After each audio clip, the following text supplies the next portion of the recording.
को राधे राधे, हरे कृष्णा। सभी खुश रहें, स्वस्थ रहें। ब्राह्मणों ने पूछा, गुरुदेव, रुद्राक्ष की उत्पत्ति कहाँ से हुई तथा वह इतना पवित्र कैसे हुआ? व्यास जी बोले, ब्राह्मणों, पहले किसी सतयुग में एक त्रिपुर नाम का दानव रहता था।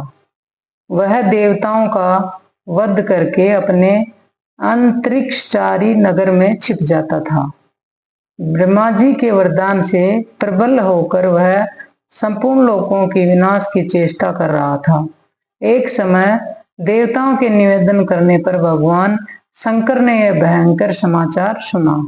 सुनते ही उन्होंने अपने आजगव नामक धनुष पर विकराल बाण चढ़ाया और उस दानव को दिव्य दृष्टि से देखकर मार डाला।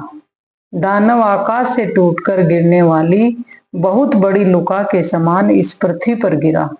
इस कार्य में अत्यंत श्रम होने के कारण रुद्रदेव के शरीर से पसीने की बूंदें टपकने लगी।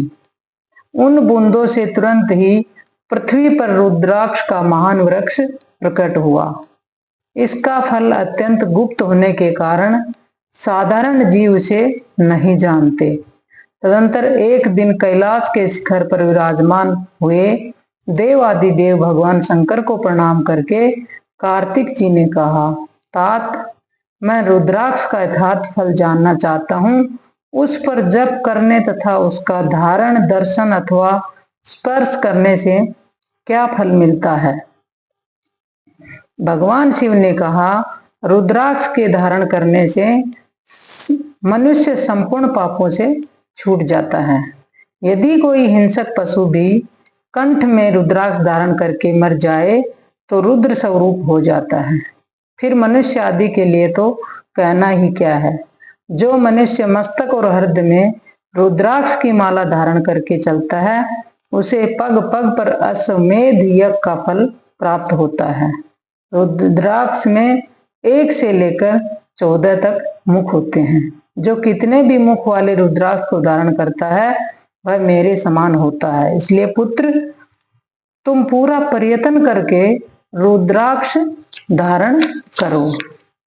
जो रुद्राक्ष धारण करके इस भूतल पर प्राण त्याग करता है वह सब देवताओं से पूजित होकर मेरे रमणीय धाम को जाता है।